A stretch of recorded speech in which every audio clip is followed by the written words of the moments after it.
Today on the show, lots of news around the Seahawks offensive coordinator search, but none of it involves them actually hiring someone. I'll give you that update.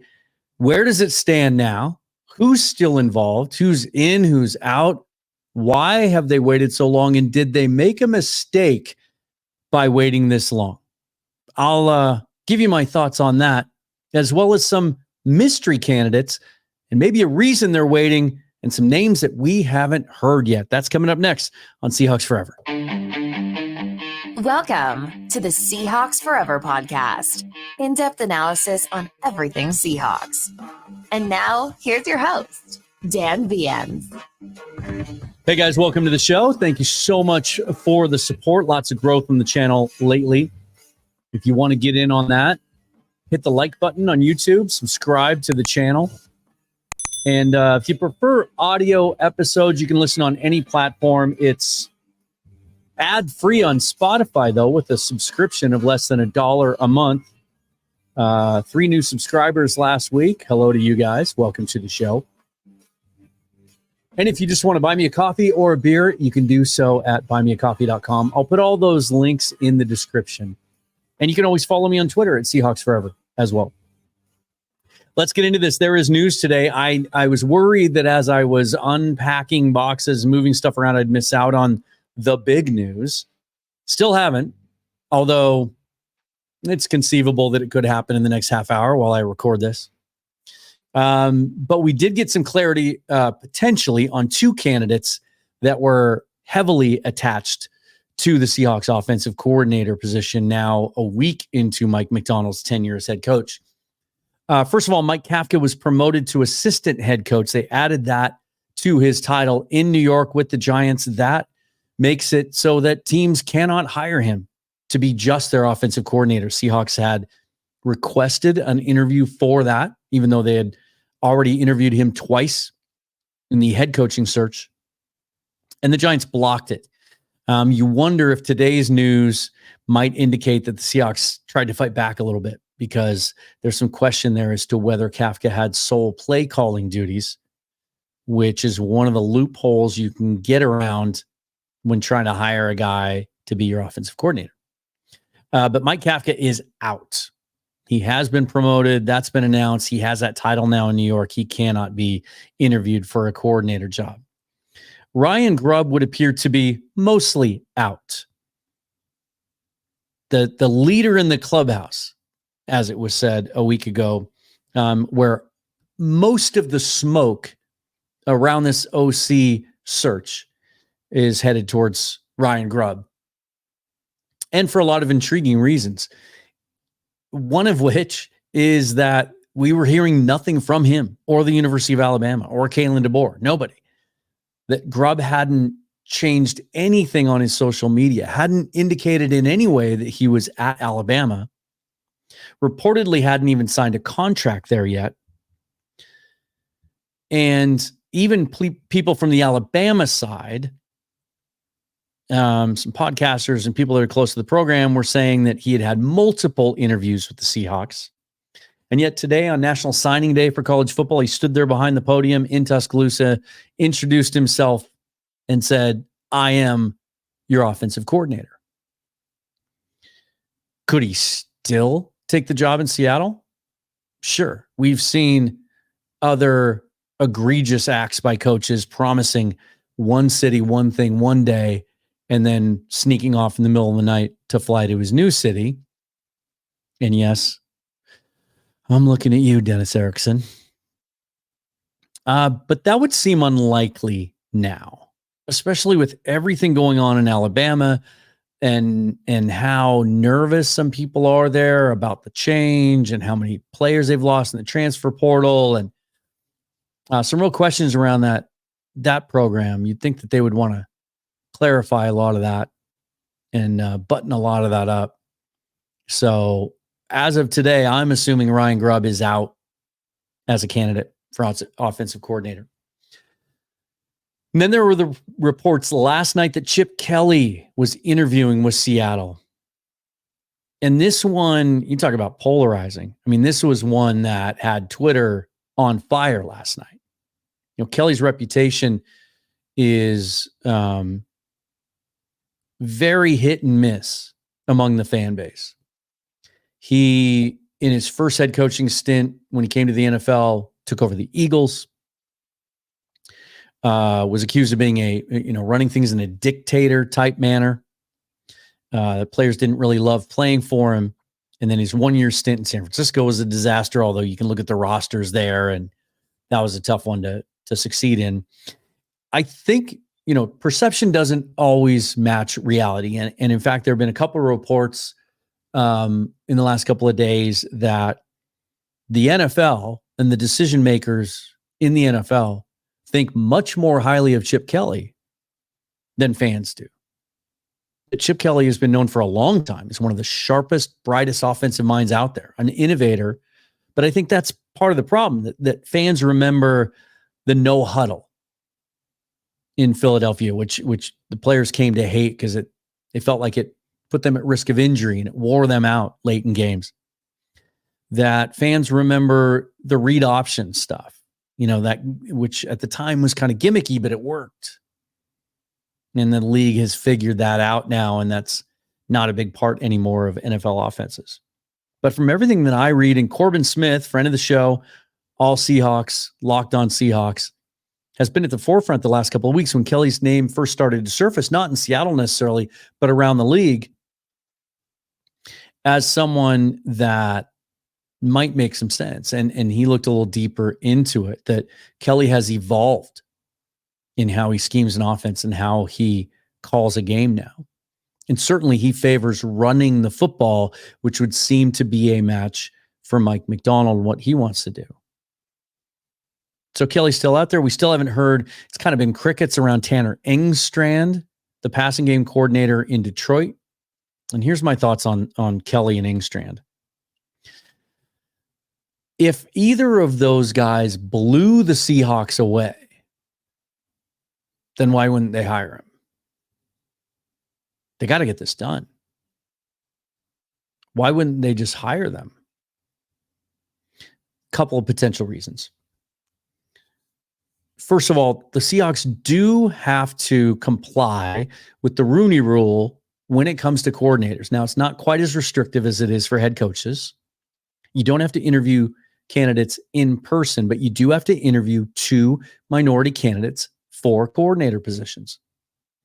There have yet to be any reported interviews with any minority candidates. Now, there are some dots that we can connect. T. Martin, longtime quarterback coach with the Baltimore Ravens. Before that, did a 7-year stint at USC, including 4 or 5 years there, I believe, as his offensive coordinator, play caller under Clay Helton. So he has that experience, worked with Macdonald in Baltimore.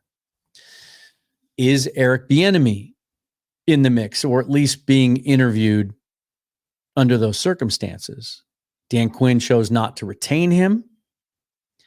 The shine has worn off of him as far as a head coaching candidate. Clearly, there's something about him that doesn't appeal to owners and GMs as a head coaching candidate. Mixed results in Washington last year. In his first year out from under the shadow of Andy Reid, calling plays on his own in Washington. But if anyone's going to get intel on Bieniemy, John Schneider and his reverence for and his relationship with Andy Reid, he's going to get that. So could he be in the mix? Could someone like Byron Leftwich, who didn't coach last year, but 5 years as OC in Tampa Bay, before that, groomed under Bruce Arians, was once thought to be potential successor to Arians in Tampa? I don't think so. Because I think the Seahawks are going to go one way or the other. I don't think they're going to go with the middle ground. I think they're going to go with someone experienced, a veteran who's been there, done that. It's a little disappointing that Frank Reich isn't involved, at least that we know, in this search. I think he might be an ideal type candidate. But the word was, after he was let go in Carolina, that maybe he's leaning towards retirement. Or they're going to go with the up-and-comer and the first-timer and be progressive and forward-thinking, much in the same way they were in hiring Macdonald in the first place. Macdonald himself said at his introductory press conference, play calling experience, not necessary. We want someone that we think has the right idea. Andy Dickerson's another one that I thought and mentioned on the show might make some sense. I thought the Seahawks might try to retain him as their offensive line coach and maybe even run game coordinator. Maybe consider him for offensive coordinator. He was just hired, though, in Cleveland as their offensive line coach today. He had previously interviewed with them for their OC spot and also interviewed in Cincinnati for that. So that may be holding this up a little bit. And then there's just the simple fact that we saw how diligent and meticulous John was and patient in his head coaching search. And at the end of the day, I think 31 teams have hired their offensive coordinator now. I don't think anyone else is out there looking. Seahawks stand alone, much in the same way, although it was one of two, because they had the Commanders out there as well for their head coach. They don't have to rush this now. I mean, they do, and I get why everyone's nervous. Because Combine's coming up. The draft isn't too much farther behind that. And Geno Smith has his $12.7 million base salary guaranteed on February 16th. So wouldn't it stand to reason that you'd want a coordinator in place and get their sign off and their buy-in on whether or not they could work with Geno? It's frustrating for us as fans because we want answers now. If we know who the offensive coordinator is, we can do our mock drafts and kind of have an idea what they might be looking for, right? We might get an idea how they're going to use our personnel. It might give us a clue as to what they're going to do at quarterback. It's frustrating. I feel it. I feel it, man. And I know a lot of you do too. So where is this thing headed? And I wanted to focus today on maybe some names we haven't heard yet. Because one of the ideas is that maybe they're waiting for someone who's still playing. And at first I dismissed that because I just didn't, off the top of my head, I didn't think there was anyone obvious that made sense on either staff. Because Clint Kubiak, to me, from the 49ers, was that guy, and he's already been hired. He's going to the Saints after the Super Bowl. They were able to get that done within the proper framework and get him hired.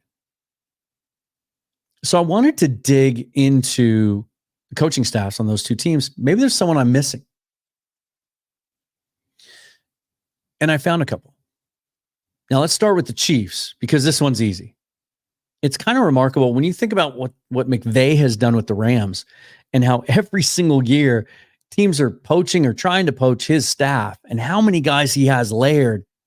That his tight end coach was getting offensive coordinator interviews this year. His quarterback coach, Zach Robinson, got hired by Atlanta. His offensive coordinator, Mike LaFleur, probably would have been in high demand, but McVay did something really sly at the end of the year and let him call plays, and that may have made it easier for them to block interview requests.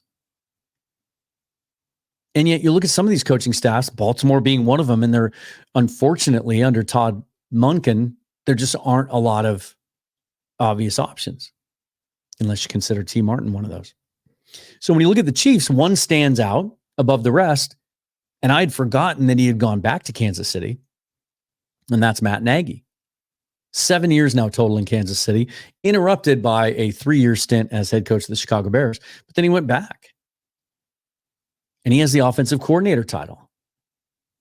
And I thought, a lot of, again, polarizing, as most coordinators are, unless you're one of the select few that are just hands down considered universally to be one of the great ones. And most of those guys actually are head coaches too. But there are some who, Matt Nagy got a head coaching job for a reason. He came up under Andy Reid, and he was considered one of those guys. It didn't work out in Chicago. He's back in Kansas City. but he calls plays. Maybe not all the time, but he started the season calling plays. And as late as December, he was calling plays in some games, maybe not all the time. But unless his contract's up and that stuff that we don't always have privy to, it's not like the players. It doesn't have to be disclosed. If anyone out there knows Nagy's contract status, put it down in the comments. Maybe his deal's up at the end of this year and he can walk after the Super Bowl. And maybe that's a guy that has some appeal to John Schneider and Mike Macdonald. Otherwise on that staff, I mean, David Girardi's been their quarterback coach for 6 seasons. No buzz, no OC interviews. I wouldn't consider that. Then you look at the 49ers, and there's 2 interesting names here. One's a little sexier than the other. The unsexy one is Chris Forster. Been with them a long time. Offensive line coach. Recently added run game coordinator title to his resume. That's what Mike McDaniel was in San Francisco before he went elsewhere.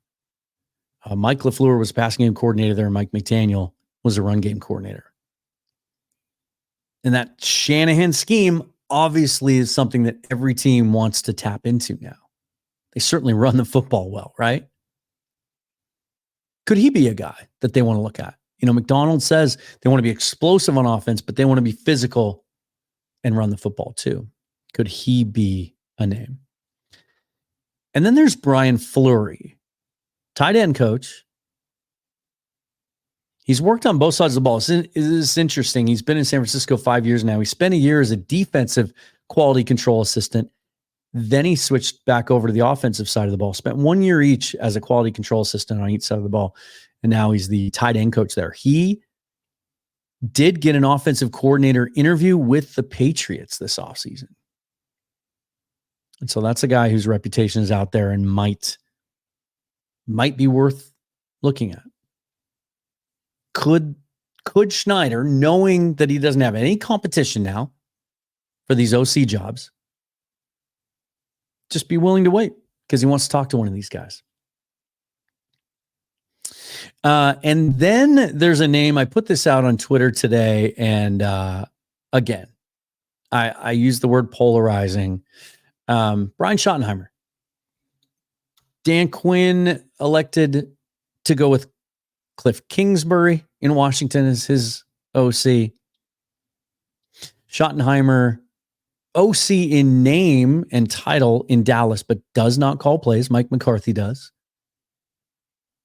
And so that would make him vulnerable to being poached. Certainly fans are going to have feelings about his first stint in Seattle with Russell Wilson here. But he's a guy that likes to run the ball, has had success running the football, and now coordinates, even though he doesn't call the plays on game day, one of the most dynamic offenses in the NFL. And even though Mike McCarthy is a play caller there, that offense doesn't look exactly the same as when McCarthy was in Green Bay. That offense has evolved. Seems much more dynamic. Uses all their weapons well. Gets the most out of CeeDee Lamb. Made a star out of Jake Ferguson this year. It's something worth considering. However, that is one that there's nothing stopping the Seahawks from interviewing him. He's under contract, so they'd have to request an interview, and that would probably be reported. And so there isn't likely to be anything happening there. However, I'll just end on this. John Schneider, we know, is one of the best in the league at keeping things quiet. It is an admirable quality, but it is really frustrating.